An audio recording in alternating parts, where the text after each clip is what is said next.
টাকা আর নারী আর মদ, ক্ষমতা। আমি নিজেকে ঈশ্বরের মতো মনে করতাম। আমি ভাবতাম যে আমি অন্যান্য মানুষদের থেকে উত্তম। সত্যি আমি ভাবতাম কোনো কিছুই আমাকে ছুঁতে পারবে না। আমি ভাবতাম আমার মধ্যে একটা গুরুত্ব রয়েছে। যত বয়স বাড়ছিল, যত উপরের দিকে যাচ্ছিলাম, ততই আমি আরও গুরুত্ব পাচ্ছি। আমি পৃথিবীর সব অর্থ পেয়ে যেতে পারি। আমার আশপাশে 10জন নারী থাকতো। আমার পেছনে টাকার বড় স্তূপ থাকাই স্বাভাবিক। কিছুই আমাকে সুখী করছিল। আমার সম্পর্ক নষ্ট হয়ে গেছিল। সে চেয়েছিল আমি যেন ক্লাবে না যাই আর মদ্যপান না করি, বুঝলে।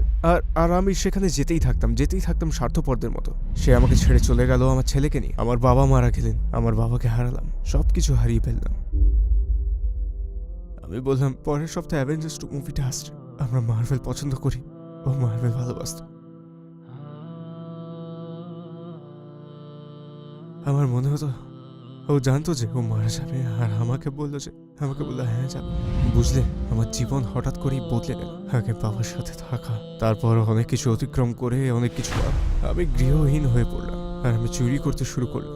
আইডি নেই, চাকরি নেই, আমি কোনো অগ্রগতি করতে পারছিলাম না। তো আমি বার্মিংহামের বাইরে গৃহহীন অবস্থায়, আমার একটা ছোট টার্টলনেক জামা ছিল। আমি সেটা আমার মাথায় পেঁচালাম, কারণ তখন খুব শীত ছিল। আমি জমে যাচ্ছিলাম। আমি কোনোভাবেই সেই পুরো টার্টলনেকটা আমার গায়ে দিলাম, আর আমি কাঁপছি। মহসিন নামের এক লোক আমার কাছে আসে, আর সে আমাকে মাটিতে দেখলো, আর সে বলল, কি খবর? আমি বললাম, ভাই আমাকে প্লিজ একা থাকতে দাও। আমাকে একা থাকতে দাও। সে বলল, আসো আমার সাথে থাকবে। আর আমি বললাম, কেন কেন কেন? আর সে বলল, আল্লাহর জন্য, আল্লাহর জন্য। আর সে বলল, আল্লাহর জন্য, আল্লাহর জন্য। আর সেদিন জীবনে প্রথমবার কেউ মন থেকে আমাকে সাহায্য করতে চেয়েছে, কারণ তারা আমার ভালো করতে চেয়েছিল। এমন যে আমাকে কেন? আমি খুব খুশি হয়েছিলাম।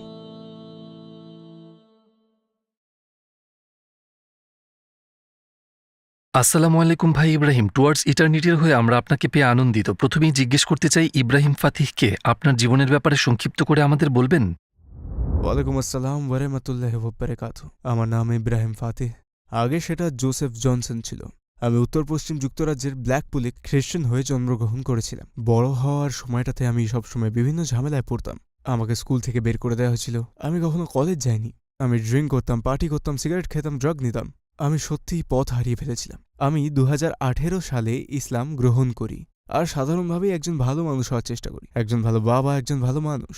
আর আলহামদুলিল্লাহ এভাবেই সব শুরু হয়েছিল। তো বিশ্বাসের দিক দিয়ে আপনার জীবন কেমন ছিল? আপনি কিসে বিশ্বাস করতেন? ছোট থাকতে আমি খ্রিস্টান ছিলাম। আমাকে দীক্ষা দেওয়া হয়েছিল, আমার হোলি কমিউনিয়ন, আমার পরিচিতি। আর আমি ঈশ্বরে বিশ্বাস করতাম। ছোট থাকতেও আমি সবসময় ঈশ্বরে বিশ্বাস করতাম। আমি কখনো ঈশ্বরকে ভয় পেতাম না খ্রিস্টান হয়ে। আমি ঈশ্বর এবং রাসূলগণে বিশ্বাস করতাম। কিন্তু বেড়ে ওঠার সময় আমি কখনো বিশ্বাস করতাম না যে যীশুখ্রিস্ট একজন মাসিয়া। স্কুলে থাকাকালীন আমার কিছু সন্দেহ ছিল। হাই স্কুলে থাকার সময়ও তো সবকিছু এক কান দিয়ে ঢুকে অন্য কান দিয়ে বের করতাম। তো খ্রিস্ট ধর্মের যে জিনিসটা আমার মাথায় ঢোকাতে পারতাম না, সেটা হলো যিশুকে ঈশ্বর মানা। আমি এটা বিশ্বাস করতাম না। ছোট থেকে বড় হওয়ার সময় ধর্মচর্চা করতাম। হ্যাঁ, আমরা রবিবার করে চার্চে যেতাম। তো খ্রিস্টানরা শুধু রবিবারেই চার্চে যায়, আর তারা নিজেদের জন্যই যেত সানডে মাসে। আর আপনি সেখানে যাচ্ছেন আর তারপর বাসায় ফিরছেন। জানেন, খ্রিস্ট ধর্মতে তেমন শৃঙ্খলা নেই। সপ্তাহে একদিন প্রার্থনা করে বাসায় ফিরে যাও। বেশিরভাগ লোক পাপ করত, আর তারপর আবার সপ্তাহের শেষে ফিরে আসতো, মানে রবিবারে ফিরে আসতো। তাদের অনেকেই বিশ্বাস করত যে তিনি ক্ষমা করে দেবেন, আপনি যাই করেন না কেন, আপনি শেষে স্বর্গেই যাবেন। আপনার কৈশোর কেমন ছিল? কৈশোরের সময়টা বেশ কঠিন ছিল, কারণ বেড়ে ওঠার সময়গুলোতে আমি ভাবতাম এসব জিনিস আমায় সুখী করবে। বাইরে যাওয়া, পার্টি করা, মদ্যপান, নারী। আমার 18 বছর বয়স হতেই আমি পুরোপুরি ঢেকে গেছিলাম এই সব টাকা, নারী সঙ্গ, মদ, ক্ষমতা, এগুলোর দ্বারা একেবারে কলুষিত হয়ে পড়েছিলাম। আর আমি ভাবতাম আমি অন্যদের থেকে উত্তম। সত্যি আমি ভাবতাম কোনো কিছুই আমি ছুঁতে পারবে না। আমি ভাবতাম আমার মধ্যে কোনো রকম গুরুত্ব আছে। আর এটা অনেক বড় ভুল ছিল। আমি নিজেকে ঘৃণা করতাম। আমি ভাবতাম এই জিনিসগুলো আমাকে সুখ এনে দেবে, কারণ আমি সুখী হতে পারছিলাম না। পৃথিবীর কিছুই আমাকে সুখী করছিল না। আমি কখনোই খুশি ছিলাম না। আমি পৃথিবীর সব টাকা পেতে পারতাম। আমার আশেপাশে 10জন নারী থাকতো। আমার পেছনে টাকার একটা বড় স্তূপ থাকতো, তাও খুশি ছিলাম না। কিছুই আমাকে খুশি করছিল না। যাই করি না কেন, কিছুই আমাকে খুশি করছিল না। এবং যত বয়স বাড়ছিল, যত উপরের দিকে যাচ্ছিলাম, আমি ততই এসব পাচ্ছিলাম, আর ততই আমি অসুখী হচ্ছিলাম। এটা আরো খারাপ হয়ে গেল, কারণ আমি ভাবলাম যদি এসব আমাকে সুখী না করতে পারে, কোনো কিছুই পারবে না। আর আমার অবস্থা খারাপ ছিল, আমার অবস্থা চরম খারাপ ছিল। আমি হারিয়ে গিয়েছিলাম, আমার কোনো পথ প্রদর্শক নেই। আমি রাতে বেঘরে মদ পান করতাম। আমি খারাপ অবস্থায় থাকাকালে কেউ আমার পাশে ছিল না। কেউ আমার কাছে একজন বন্ধু হয়ে ছিল না। যারা ছিল তারা চাইতো আমিও যেন তাদের মতো হীনবোধ করি। আমরা সবাই হীনবোধ করি। আর আমি যেটাকে বন্ধুত্ব মনে করতাম সেটা আসলে বন্ধুত্বই ছিল না, আমি এখন তা জানি। আমার একটা ছেলে আছে, আমার সম্পর্ক নষ্ট হয়ে গিয়েছিল। সে চেয়েছিল আমি যেন ক্লাবে না যাই এবং মদ্যপান না করি, আর আমি যেতাম, আমি সেখানে যেতেই থাকতাম স্বার্থপরের মতো। সে আমাকে ছেড়ে চলে গেল, আমার ছেলেকে হারালাম, আমার বাবা মারা গেল, আমি আমার বাবাকে হারিয়ে ফেললাম, আমার সবকিছুই হারিয়ে গেল। জানেন, আমার বাবা আর ছেলে আমাকে সুখী রাখতেন, আর আমি ভাবতাম এসব বস্তুগত জিনিস আমাকে সুখী করবে। আপনি কি আমাদের সেসব মুহূর্তে নিয়ে যেতে পারবেন যখন আপনি আপনার বাবাকে হ্যাঁ। হারিয়ে ফেলেছিলেন? টুয়ার্ডস ইটার্নিটির প্রয়োজন আপনার সহযোগিতা। আমরা একটি অলাভজনক প্রতিষ্ঠান যার প্রচেষ্টাই হচ্ছে ইসলামকে প্রচার করা সারা বিশ্বের প্রায় 10টি ভাষার মাধ্যমে। আন্তরিক সমর্থন এবং সহযোগিতার মাধ্যমে আপনি অন্যদের সাহায্য করতে পারেন ইসলামের পথে আনতে, হারাম ছেড়ে দিতে, ইবাদত শুরু করতে, পর্দা করতে, কোরআন পড়া শিখতে এবং আরও অনেক কিছু। প্রতিদিন মাত্র $1 দান করে আপনিও হতে পারেন এই মহৎ পরিকল্পনার সম্মানিত অংশীদার। ইনশাআল্লাহ। টুয়ার্ডস ইটার্নিটিতে দান করুন। আপনি কি আমাদের সেসব মুহূর্তে নিয়ে যেতে পারবেন যখন আপনি আপনার বাবাকে হারিয়ে ফেলেছিলেন? সেটা কিভাবে হয়েছিল? হ্যাঁ, তো আমার বয়স তখন 20 বছর, যখন আমার বাবা মারা যান। উনি হঠাৎই মারা যান, উনি আমার সবচেয়ে ভালো বন্ধু ছিলেন। আমি তখন আমার গার্লফ্রেন্ডের বাসায় ছিলাম, আর হ্যাঁ, আমি আমার গার্লফ্রেন্ডের বাসায় ছিলাম, আর আমার ছেলের বয়স তখন প্রায় 2 মাস ছিল। আমার বাবা ওনার বাসায় ছিলেন, আমার বোন সেখানেই থাকতো। সে আমাকে ফোন দিয়ে বলল বাবা পড়ে গিয়েছেন, উনি স্ট্রোক করেছেন, ওনার অর্ধেক চেহারা কাজ করছে না। তো ওনার অর্ধেক চেহারা যেন ঝুলে গিয়েছিল, আর সে খুবই চিন্তিত ছিল। আমি কিছুই ভাবিনি এসব নিয়ে। আমার বাবা নিজেই সবসময় হাসপাতালে যাওয়া আসা করতেন ডায়াবেটিসের জন্য, আর উনি নিজের খেয়াল তেমন রাখতেন না, মাঝে মাঝে ইঞ্জেকশন ভুলে যেতেন। আমি এসব কিছুই ভাবতাম না। এরপর আমি হাসপাতালে গেলাম, ওনাকে হাসপাতালে নেওয়া হয়েছে, তারা তাকে অজ্ঞান করার জন্য একটা অ্যানেস্থেশিয়া দিল। আমার মনে আছে তাকে নিয়ে আসা হয়েছিল, আমার সব ভাই বোনরা এসেছিল, আমরা 6 জন, সেটাই অনেক।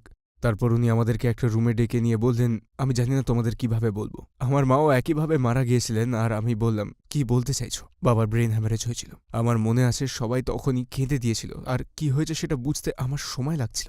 মানে উনি হাসপাতালের বিছানায় ছিলেন, আর আমার মনে আছে আমার সব বোনদের পরদিন কাজ ছিল, আর তারা সবাই বাসায় চলে গেল কারণ তাদের বাচ্চারা ছিল, আর আমি একা হাসপাতালে রয়ে গেলাম। আর আমি হাসপাতালের এদিক ওদিক পায়চারি করছিলাম সারা রাত, আর আমি বিছানায় ওনার কাছে ছিলাম, আর আমি শেষবার ওনার দিকে তাকালাম, আর আমি এ নিয়ে কখনো কখনো আফসোস করি, কারণ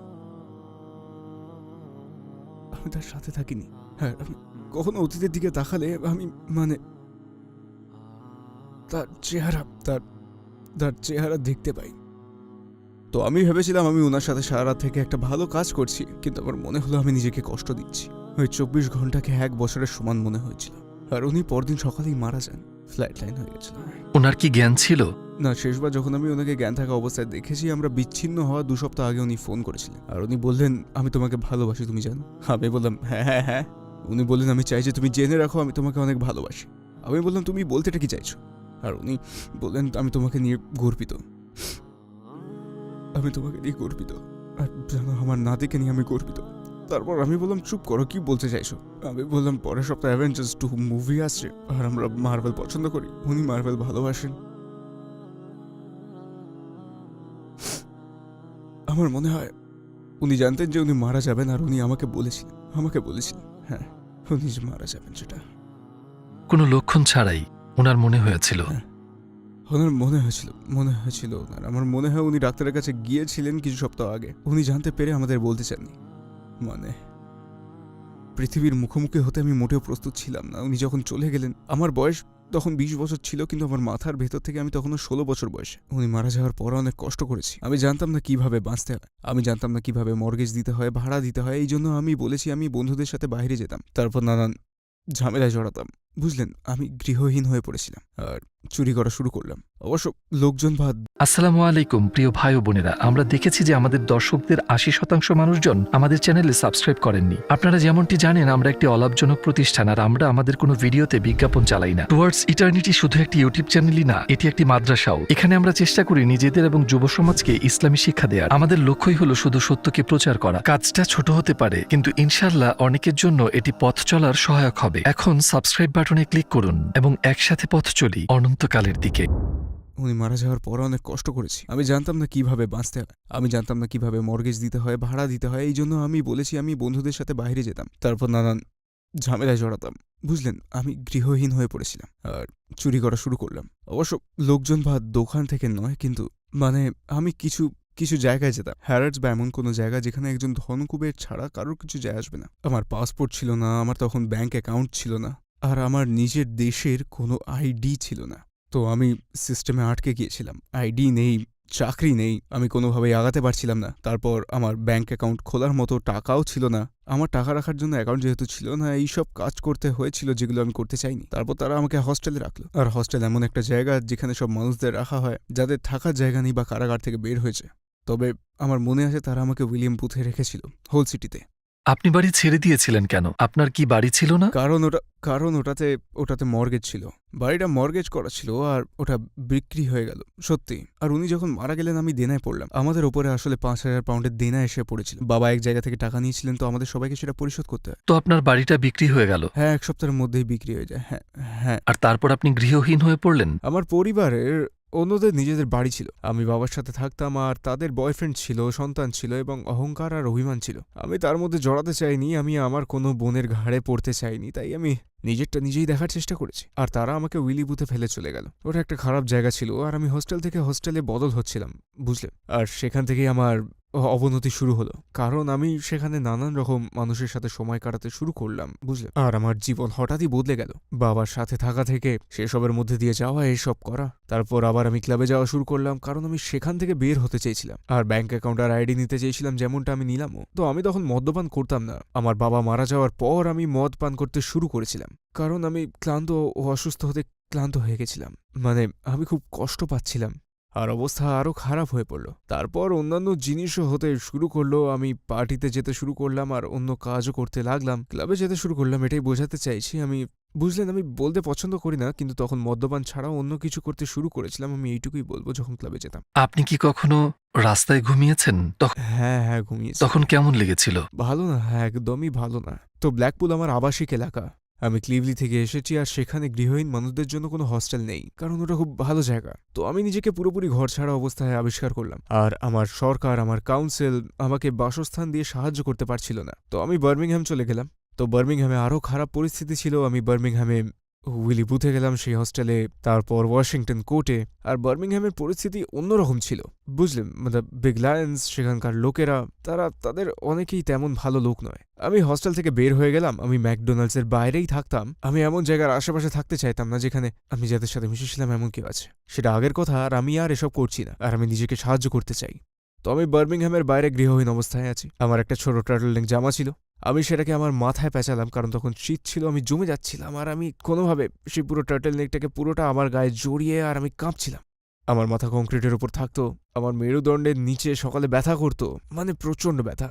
আর আমি ম্যাকডোনাল্ডসের বাইরে বার্মিংহামের বুলরিংয়ের ভেতরে তখন মহসিন নামের এক লোক আমার কাছে আসলো। সে একজন পাকিস্তানি মুসলিম ছিল, আর সে আমাকে মাটিতে দেখলো, তারপর জিজ্ঞেস করলো কি খবর। আমি বললাম, ভাই প্লিজ আমাকে একা থাকতে দাও। আমি বললাম, একা থাকতে দাও, বুঝলে। সে বললো, না না না না না না না না। আমি বললাম, তোমার এখানে থাকা উচিত না। সে আমার দিকে তাকালো, তারপর বললো, কি করছো তুমি। আর তারপর আমি তাকে আমার বাবার গল্প বললাম, মানে বাড়ির কথা বললাম।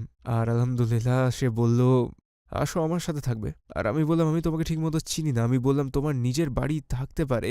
সে বলল, আমার একটা বাড়ি আছে, আমরা অনেক গৃহহীন মানুষদের সাহায্য করে থাকি। একটা বাড়ি আছে, আর তারা অভাবী লোকদের এক একটা ঘরে রাখে। সেখানে একটা খালি ঘর ছিল যেখানে কেউ ছিল না, আর সে আমাকে সেটা থাকতে দিচ্ছিল। আর আমি বললাম, কেন কেন কেন? আর সে বলল, আল্লাহর জন্য, আল্লাহর জন্য। আর সে যখন এটা বলল, আমার মুখে একটা হাসি ফুটল। আর আমি তখনও বুঝিনি, কারণ আমি সারা জীবন এমন মানুষদের সাথে ছিলাম, তারা কখনো কিছুই করতো না। যদি না তার বদলে কিছু পেত, তারা কখনোই দয়া করে নিজের থেকে কিছু করত না। এটা অসম্ভব ভালো লেগেছিল আমার, আর সেটা আমার জীবনে প্রথমবার কেউ মন থেকে আমাকে সাহায্য করতে চাইছে। তো বুঝতে পারছো, এটা ওরা করছে কারণ তারা আমার ভালো চায়। তারপর কি হয়েছিল যার কারণে আপনি ইসলামের দিকে পদক্ষেপ গ্রহণ করলেন? হ্যাঁ, তো আমি ইসলামের ব্যাপারে বেশি কিছু জানতাম না। হাই স্কুলে থাকতে কনস্ট্যান্টিনোপলের ব্যাপারে পড়াশোনা করেছিলাম। আমার ভাই মহসিন আমার সেখানে থাকার 1 মাসে ইসলামের কোনো ব্যাপারে কথাই বলেনি। লোকে বলবে আমাকে গ্রুম করা হয়েছে, মানে আমাকে চাপ দেওয়া হয়েছে বা কান ভরানো হয়েছে যাতে আমি ইসলাম গ্রহণ করি, বা মানুষ ভাববে যে তুমি কারাগারে ছিলে। মানে এটা বলছি যে এটা খুবই খারাপ, কিন্তু সেই ভাইরা তারা শুধু আমাকে তুলে আমার পুনর্গঠন করছিল, আর তারা আমাকে একটা মানুষ হিসেবে নির্মাণ করছিল। কুরআনের ব্যাপারে ওরা কিচ্ছু বলেনি, আমি শপথ করে বলতে পারি এটা। ওয়াল্লাহি তারা একবারও এর কথা তোলেনি। তারা শুধু আমাকে উঠতে সাহায্য করছে আর আমাকে জিমে পাঠিয়েছে, বুঝলে, এমন কিছু। কারণ তারা আমাকে এমন একটা অবস্থায় পেয়েছে, মানে আমি মানসিকভাবে সবসময় শক্ত ছিলাম, কিন্তু তখন আমি ভেঙে পড়েছিলাম, টুকরো টুকরো হয়ে গিয়েছিলাম। তো জিমে পাঠানোর ফলে আমার আত্মবিশ্বাস বেড়ে গিয়েছিল সত্যি। তারপর সেই ভাইরা আস্তে আস্তে আমাকে বার্মিংহ্যামের বাইরে নিয়ে যেতে শুরু করলো। আমি হজ হেল হ্যান্ডসওয়ার্থে গিয়েছিলাম, আর সেই ভাইরা যেন তারা আমাকে চেনে। আমি তখনও মুসলিম ছিলাম না, তাও আমাকে ভাই বলে রাখতো, কোলাকুলি করতো আমার সাথে, যেন আমি একটা পরিবার পেয়ে গেছি। আর মার্শাল্লাহ ব্যাপারটা খুব চমৎকার, খুব সুন্দর ছিল। আমি সারা জীবন চেয়েছিলাম কেউ আমায় জড়িয়ে ধরুক, বুঝলে। তারপর আমি সেটা ইসলামে পাই। আর সেই ভাইয়েরা আমাকে সত্যি ইসলামের দিকে আকৃষ্ট করেছিল। আমি সেই ভ্রাতৃত্ববোধ সেই মুসলিম কমিউনিটি ছাড়া কোথাও পাইনি। আমি আমার কোনো বন্ধুকে বিশ্বাস করতাম না। আমার বন্ধুরা প্রায় সবসময় আমাকে দিয়ে খারাপ কাজ করানোর চেষ্টা করত। ভুল বুঝবে না, মুসলিমরা পারফেক্ট নন, কিন্তু বেশিরভাগই বুঝলেন আল্লাহকে ভয় পায়। আমরা ধর্মের ব্যাপারে কথা বলতে শুরু করলাম, আর আমার বিতর্ক খুব পছন্দ, সেটা ধার্মিক হোক কি দার্শনিক। আমি বিতর্ক করতে ভালোবাসি এমনভাবে যা মানুষের পক্ষে বোঝা মুশকিল, যে কোনো বিষয়েই হোক। আমরা খ্রিস্ট ধর্ম নিয়ে কথা বলেছিলাম, আমরা ধর্ম নিয়ে কথা বলেছিলাম। মনে হতো ওটা আমাদের ছোট্ট স্পিকার্স কর্নার। আর তারা আমাকে আলী দাওয়া, হামজাজ ডেন, মোহাম্মদ হিজাব দেখার জন্য বলতে শুরু করেছিল। আমি তাদেরকে বলতে চেষ্টা করেছিলাম যে কেন বাইবেল সত্য, আর আমি কিছু বলতে পারছিলাম না। আর আলহামদুলিল্লাহ আমি কিচ্ছুই আপনি কি বাইবেলকে ডিফেন্ড করতে চাইছিলেন? আমি সেটা চেষ্টা করছিলাম না, কিন্তু তারা আমাকে কুরআন বোঝানোর চেষ্টা করছিল। আর সেই সময় আমি বাইবেলের পক্ষে বলার চেষ্টা করছিলাম, কারণ তখনও আমি খ্রিস্টান ছিলাম, কিন্তু আমি কিছুই বলতে পারছিলাম না। তারা যা বলছিল আমি সব মেনে নিচ্ছিলাম। ইসলামের আগে আমি জানতাম না যে আমরা একই প্রতিপালককে বিশ্বাস করি, আমি জানতাম না যে আমরা একই রাসূলে বিশ্বাস করি। সত্যি আমি ভেবেছিলাম তারা অন্য কিছু বিশ্বাস করে। আর যখন আমি দাওয়া দেখতে শুরু করলাম, সবকিছু আমার কাছে পরিষ্কার হতে শুরু করলো। আর বুঝলেন, মাশাআল্লাহ, এটা খুব সুন্দর অনুভূতি ছিল যে আমরা সবাই একই রাসূলে বিশ্বাস করি। আমি খুব আশ্চর্য আর চমৎকৃত হয়েছিলাম যে এই জিনিসটা কিভাবে আমার জীবনে গোপন করা হয়েছিল। আমি কিভাবে এর ব্যাপারে জানতাম না, আর আমার পুরো জীবনে আমাকে মিথ্যে বলা হয়েছে। আল্লাহর শপথ, আমি সারা জীবন মিথ্যে শুনেছি। মানে সোশ্যাল মিডিয়া আর বিভিন্ন প্রচারণা থেকে অন্য লোকজন যা বলেছে তা শুনে আমি খুব অজ্ঞ আর পথভ্রষ্ট ছিলাম। আর আমি তা ঠিক করা নিয়ত করতে শুরু করলাম। আর আমি কোরআনে সত্য খুঁজে পেয়েছি একটাই কারণ, কেবল একটা কারণের জন্য। এখানেই আমি কোরআনের সত্যটা খুঁজে পেয়েছি, যেখানে বলতে পেরেছি হ্যাঁ, এটা আসল, এটা সত্য। কোরআন হেফাজ করা, কেউ যদি কোরআন বদলানোর চেষ্টা করে, মুসলিমরা জানতে পারবে। আপনি একজন খ্রিস্টানকে ধরুন আর ওকে বলুন বাইবেলের একটা পৃষ্ঠা পড়ে শোনাও, মানে আপনি জানেন ওরা সেটা করতে পারবে না। এই ভালোবাসা আর আবেগই আল্লাহর বাণী সত্যিকারের রক্ষী, সেটাও হাফিজদের মাধ্যমেই। আর ব্যক্তিগতভাবে আমার ক্ষেত্রে হাফিজরাই আমাকে প্রমাণ দিয়েছে যে এই লোকেরা এই বাণী, এই কিতাবকে এতটাই ভালোবাসে, তারা সেটা মুখস্থ করেন এবং এতেই জীবন উৎসর্গ করে দেন, বুঝলেন। আর এটা আমার জন্য এটাই সবচেয়ে বড় সত্যতা। আমি অন্যান্য ভাইদের সাথে দেখা করলাম আর দাওয়া দেখতে শুরু করলাম। আর তারপর আমি শিখতে শুরু করলাম, মসজিদে গিয়ে নামাজ শিখতে শুরু করলাম। আর হ্যাঁ, মুসলিম হওয়ার আগে আমি দেখতে চেয়েছিলাম, আমি অনুভব করতে চেয়েছিলাম, মানে আগ্রহী ছিলাম। আমি মসজিদ যাওয়ার জন্য মুসলিম হতে হয় না, সবাই যেতে পারে। আপনি খ্রিস্টান হতে পারেন, যে কেউ যেতে পারে, কোনো সমস্যা নেই, আলহামদুলিল্লাহ। আর আমি শুধু দেখতে চেয়েছিলাম। আমি প্রথম যখন মসজিদে গেলাম বেশ নার্ভাস ছিলাম, ভয়ও পাচ্ছিলাম। আমি নার্ভাস ছিলাম কারণ আমার মনে হচ্ছিল তারা আমাকে মেনে নেবে না। আর যখন সেখানে গেলাম, লোকজন এলো, কোলাকুলি করলো, মাথায় চুমু দিল, আর তারা শুধু জড়িয়ে ধরে বলল সালাম। আপনি কি আপনার রূপ নিয়ে দ্বিধাগ্রস্ত ছিলেন? প্রথম ছিলাম ট্যাটুর কারণে, কারণ অবশ্যই আমি শুনেছিলাম যে ইসলামে ট্যাটু করা হারাম। আমি ভাবছিলাম আমাকে কেউ মুসলিম হিসেবে কিভাবে মেনে নেবে, এটা আমার জন্য কঠিন হয়ে যাবে। ভাবছিলাম মুসলিমরা আমার জন্য এটা কঠিন করে ফেলবে, কিন্তু ভাবনাগুলো একদমই ঠিক ছিল না। তারা সরাসরি বলে, আল গফুর আর রহিম, আল্লাহ তাআলা অত্যন্ত ক্ষমাশীল। আপনি আগে কি করেছেন ওগুলো কোনো ব্যাপার না। আপনি ইসলাম গ্রহণ করলে সদ্যজাত শিশুর মতো হয়ে যাবেন, আপনার সব পাপ মুছে যায়, সব মাফ হয়ে যায়। এমন অনেকের সাথে আমার পরিচয় হয় যারা আগে ড্রাগ ডিলার ছিল, অপরাধী, খুনি ছিল, আর তারা এসেছে অতীতের পাপের প্রায়শ্চিত্ত করে আল্লাহর কাছে ফেরত। আর এরা জন্ম থেকেই মুসলিম। আর ওয়াল্লাহি তারা আমাকে এত অনুরাগ দিয়েছে, আমার অনেক আকর্ষণ ছিল। আমি তাদের কথা বেশ বুঝে শুনেছিলাম। মানে যুক্তরাজ্যে আমরা অনেকেই এক জায়গা থেকে আসি, আর যারা ইসলামের মাধ্যমে তাদের জীবন পুনর্গঠন করেছিল, এই ব্যাপারটাও আমাকে আকর্ষণ করেছিল। আমি অনেককেই দেখেছি নিরাময় কেন্দ্র, মেন্টাল কাউন্সিলিংয়ে যেতে। এতবার এদেরকে দেখেছি নানান রকম নিরাময় পদ্ধতি প্রয়োগ করতে, সেটা মানসিক স্বাস্থ্য হোক কি মাদক হোক, আসক্তি হোক, কোনোটাই কাজ করে না। আমি আমার ব্যক্তিগত অভিজ্ঞতা থেকে বলছি, ইসলামী নিরাময়ের একমাত্র প্রমাণিত পন্থা যেটা আমি দেখেছি, যেটা একটা মানুষকে পাল্টায়, অন্ধকার থেকে তুলে আনে আর সত্য অর্থে অন্তর থেকে বদলে ফেলে আর অন্তরকে ভালোবাসা দিয়ে পরিপূর্ণ করে। আর ওয়াল্লাহি আলহামদুলিল্লাহ আমি এমনটা আগে কখনো দেখিনি। আর ওগুলো মাশাল্লাহ মাশাল্লাহ আমি এগুলো কখনো দেখিনি। এটা আমাকে অনেক মুগ্ধ করেছিল। এবার আমি ডক্টর জাকির নায়েকের ভিডিও দেখছি, আমি আমার টুপি পরছি, জুব্বা পরছি, আমি তখনও মুসলিম হইনি। আমি মৌলা ইয়াস আলী ওয়াসালিম শুনছি, আমি চেষ্টা করছি সব শোনার। আলহামদুলিল্লাহ একদিন বললাম মহসেন, তার একটা ছেলে ছিল জাকারিয়া, আমি বললাম আমি শাহাদা নিতে চাই, আমি মুসলিম হতে চাই। আর তারপর আপনি শাহাদা নেওয়ার সিদ্ধান্ত নিলেন। শাহাদা নিতে আমি গেলাম, আমার এটা গতকালকের মতনই মনে আছে। আমি গ্রিনল্যান্ড মসজিদে গেলাম বার্মিংহ্যামে। আমি মহসিনের ছেলেকে আমার সাথে শাহাদা নিতে নিয়ে গেলাম, কারণ সে আমাকে ভাইয়ের মতো ভালোবাসত আর আমি ওর শিষ্যর মতো ছিলাম। আর সে আমাকে সেগুলো শেখাচ্ছিল যেগুলোর বাবা ওকে শিখিয়েছে, আরও আমার ইসলাম আর কোরআনের শিক্ষা দিচ্ছে। আর আমি ওকে ভালোবাসি, সে আমার দিনের অংশ। তো আমি সেখানে গেলাম, আর আল্লাহর কসম, যখন আমি চার্চে ছিলাম আমার বাবা মারা যাওয়ার পর, আমার এইসব খারাপ কাজগুলো করার পর আমি জানি এগুলো খারাপ, আমি প্রায়শ্চিত্ত করার চেষ্টা করেছি যে হে ঈশ্বর সাহায্য করুন, এমন পরিস্থিতিতে আমাকে রাখুন যাতে বেরিয়ে ভালো হতে পারি। আর আমি প্রায়শ্চিত্ত করেছি, স্বীকারোক্তিও দিয়েছি। আমি একবার স্বীকারোক্তি দিয়েছি আর আমার পাশের বাক্সে বসে থাকা লোকটিকে সব বলেছি। আর আমি ভেবেছি এটা ঠিক না, এটা ঠিক না।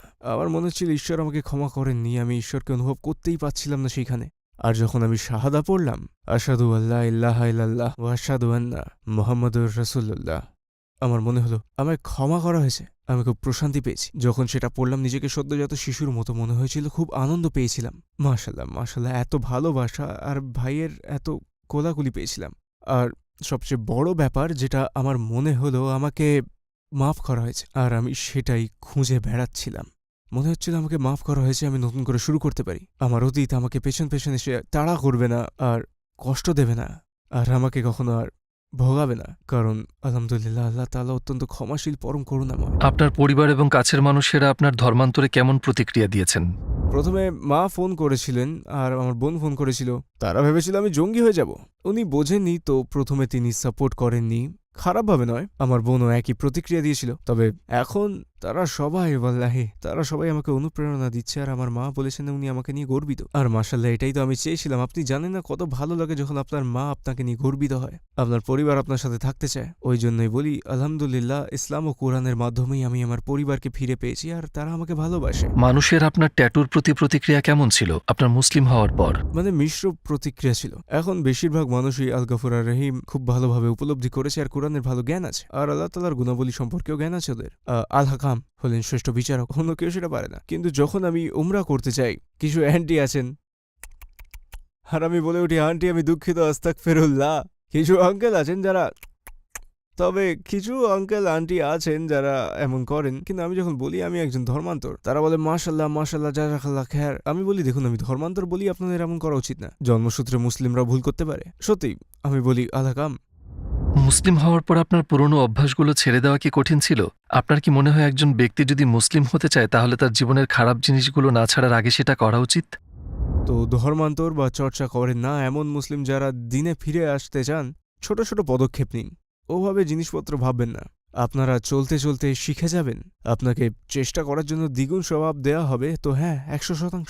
আর আমার ক্ষেত্রে আমার জীবনযাত্রায় বিশাল পরিবর্তন এসেছিল। 2 বছর সময়ও লেগেছিল, বছর 2 সময় হ্যাঁ লেগে গিয়েছিল আমার সবকিছু মানিয়ে নিতে। অনেক কিছু করতে, যেমন শুননা, গান বাজনা, অনেক ছোট ছোট জিনিস রয়েছে, অনেক ছোট ছোট জিনিস রয়েছে, বুঝলে?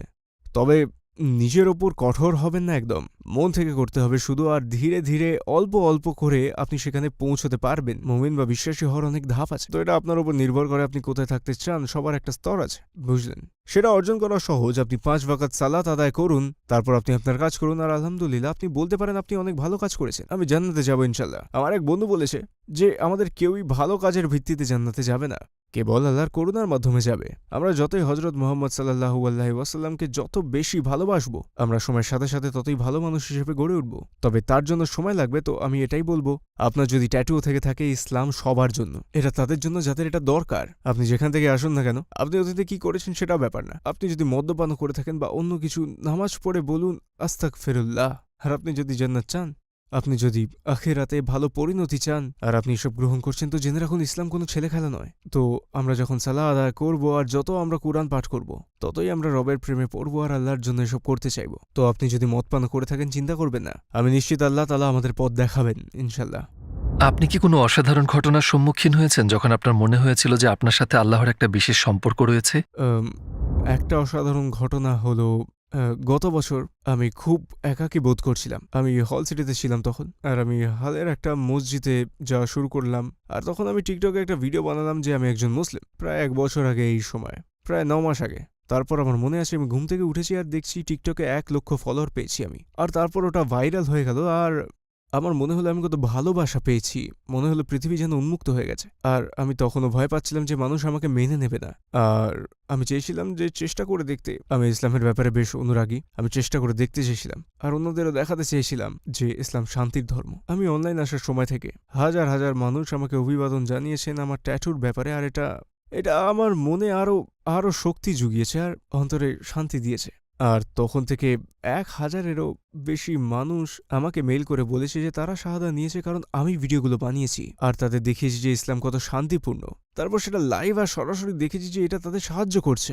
যখন থেকে আমি প্রথম ভিডিওটি বানিয়েছি 1000-এরও বেশি মানুষ আমার সোশ্যাল মিডিয়াতে আমায় মেসেজ করেছে যারা অমুসলিম, যারা শাহাদা নিয়েছেন বা কোরআন কিনেছেন আর ইসলামের ব্যাপারে শিখছেন। তারা চেয়েছে যেন আমি তাদের শেখাই, তো আমি তাদের রিভার্স সার্ভারের মাধ্যমে শিখিয়েছি।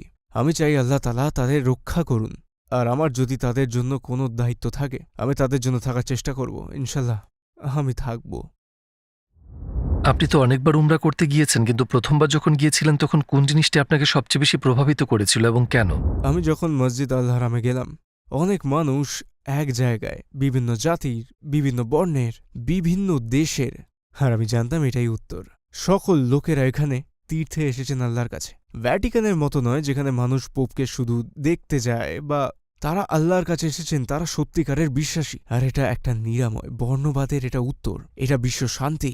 আর এটা আমার জন্য বড় মুহূর্ত ছিল। ইসলাম সব কিছুরই নিরাময়, সকল সমস্যারই ইসলাম সমাধান। এটা পথনির্দেশক, জীবনের একটা পথ। আমার এক ভাই আনাসকে মনে আছে, আমি তাকে ভালোবাসি, সে দাগেস্তানের। সে আমাকে মাকারের একটা সুইস হোটেল থেকে ফোন করত আর ফোনে আমাকে কাবা শরীফ দেখাতো যে এই যে কাবা, আমি তোমার জন্য দোয়া করেছি, আমি তোমার জন্য উমরা করব। আমার মনে আছে সে আমাকে প্রথমে মদিনাতে নিয়ে গেছিল, তো আমরা উল্টো হিজরত করেছিলাম, আমরা মসজিদ আল নববীতে গিয়েছিলাম। তারপর মদিনার নিয়ত করে পুরো পথ ড্রাইভ করে গিয়েছি, আর সেই যাত্রাটাই আমি কোনোদিনও ভুলব না। এই এত জায়গায় যাওয়া, পথে পথে এত থামা, আরও অনেক কিছু, আমরা বিভিন্ন বিষয়ে কথা বলতাম। সে আমাকে বলেছে কিভাবে সিজদা করতে হয়, আর ওটা খুব অন্যরকম ছিল। প্রথমবার মনে হয়েছিল যে আমাকেই কেন, আমি অনেক খুশি হয়েছিলাম।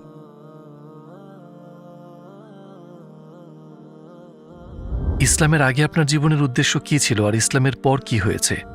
ইসলামের আগে আমার জীবনের উদ্দেশ্য, জানেন, কিছুই না, কোন উদ্দেশ্য ছিল না। আমি জানতাম না আমি কোথায় যাচ্ছি, আমি জানতাম না আমি কি করব, সকালে উঠে কিভাবে চলবো জানতাম না, কিভাবে ভাববো জানতাম না, লোকজনের আশপাশে কিভাবে থাকবো জানতাম না। আমি উঠতাম, এত হারিয়ে বসে থাকতাম, জানতাম না কি করব। আমি অনেকখানি হারিয়ে গেছিলাম, অনেকখানি। আর এখন ইনশাল্লাহ আমি আস্তে আস্তে ট্যাটু সরিয়ে ফেলতে চাই, সময় লাগবে। আমি এখন ঘুরে বেড়াচ্ছি, তো আমি ইন্দোনেশিয়ায় যখন যাব আমি সেখানে স্থায়ী হতে চাই, লেজারের মাধ্যমে এগুলো বের করব। আর সেখানে আমি হাফেজ হতে চাই, আমি কোরআন পড়তে চাই, আমি একদিন ইমাম হতে চাই, আর দাওয়া দিতে চাই। আমি দাওয়া দিতে চাই, আমি আলী দাওয়ার সাথে, আখিয়া ইমানের সাথে। আমি তারপর পড়াশোনা করব ইনশাল্লাহ, আর একদিন স্পিকার্স কর্নারে গিয়ে দাওয়া দিতে চাই। আমি হাফেজ হতে চাই, আমি কোরআন ভালোবাসি। আমি যখন প্রথম টিকটক বানালাম, আমার ভাইয়েরা, সৌদির ইমামরা, ইরাকের আরো বিভিন্ন জায়গার ইমামরা লাইভে আসে, আমাকে কোরআন পড়ে শোনাতো, আর সেটা আমাকে কোরআন ভালোবাসতে শিখিয়েছিল, এর সৌন্দর্য দেখিয়েছিল আমাকে। আর তারা আস্তে আস্তে আমাকে পড়ে শোনাতো, আর আমার অনেক ভালো লাগতো। সূরা ইয়াসিন, আর আমি সবগুলো সূরা পড়তে শুরু করলাম, আর সূরা ইউসুফ। যাই হোক, আমি কোরআন পড়তে শুরু করলাম, কিন্তু আমি বোঝাচ্ছি আমি কোরআনকে ভালোবাসতে শুরু করলাম, আর সেটা একটা আলাদা গল্প, বুঝলে? ইনশাল্লাহ